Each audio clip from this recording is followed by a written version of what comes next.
Think about the cruise control in your car. When you start driving up a steep hill, the car detects the exact speed you've lost and revs the engine to compensate. Industrial control loops work the exact same way. You take a process, like the temperature of an industrial oven, compare it to your desired set point, and then scale the response to minimize the error. The bigger the drop in temperature, the harder the heating element works.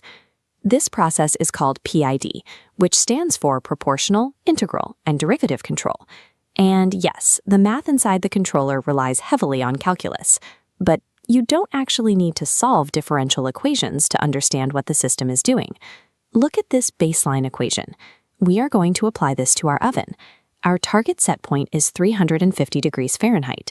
Our initial control output is 30, and the system takes a sample every 60 seconds. By walking through how these specific numbers interact during a disruption, you can learn to tune industrial processes confidently, relying on straightforward arithmetic rather than complex math. This chart tracks the oven's temperature. Everything is stable until sample 6, when a sudden disruption causes the temperature to drop from 350 down to 330 degrees. The system immediately calculates an error, a gap of exactly 20 degrees. To fix this, the controller relies on the proportional term, the P in PID. It takes the proportional gain, which is a fixed multiplier we've set to 3, and multiplies that error of 20. This gives us a proportional response of 60. When you factor in the existing baseline output and the other terms, the total control output sent to the heating element spikes from 30 up to 110. The vast majority of that power is coming straight from the proportional calculation. The proportional gain provides the raw muscle. It acts instantly to cure large, sudden disruptions and force the temperature back up. As the temperature recovers, that proportional muscle fades. By sample 7, the error is only 10 degrees.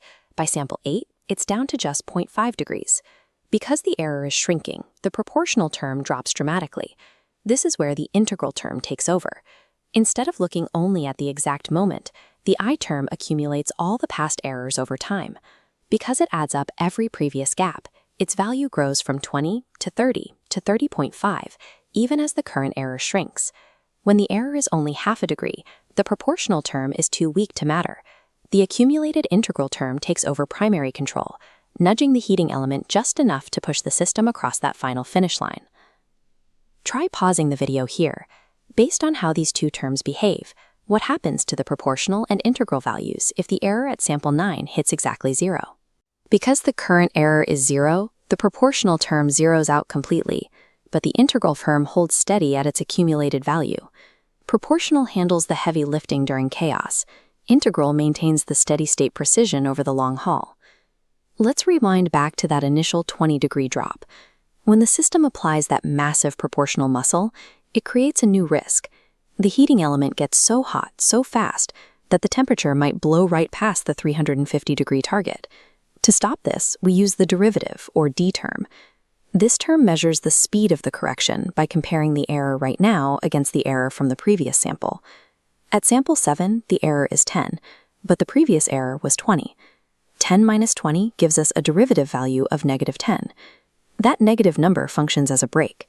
The system sees that the temperature is rocketing toward the set point extremely fast, so it subtracts from the total output. It physically dampens the response to prevent overshoot. The derivative term sacrifices sheer speed to guarantee stability. It acts as the process's safety net against violent, erratic swings. On this cheat sheet, we can outline the standard progression for practical loop tuning. You start by setting the derivative term to 0, turning it into a PI controller.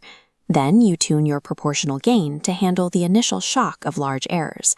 Next, you adjust the integral time to eliminate any stubborn, steady-state gap that remains. Finally, you slowly introduce the derivative time, specifically to dampen the rapid changes and keep the target dialed in. Timing is a strict factor here. Your sample rate must match the physical speed of the process. If you sample a slow-heating oven every millisecond, the calculations will spit out wildly incorrect responses. Let's add common pitfalls to our sheet. Cranking the proportional gain too high forces the system to overcorrect in both directions, causing violent oscillation. Conversely, ignoring the integral term leaves the system with a permanent unclosed gap from your set point. Finally, never use a heavy derivative term on a noisy system. If a sensor fluctuates naturally, the D term interprets those tiny vibrations as rapid movement and constantly slams on the brakes. Modern PLCs run these equations in the background automatically. By knowing which of these three parameters handles muscle, endurance, and braking, you can keep any industrial process running exactly where you want it.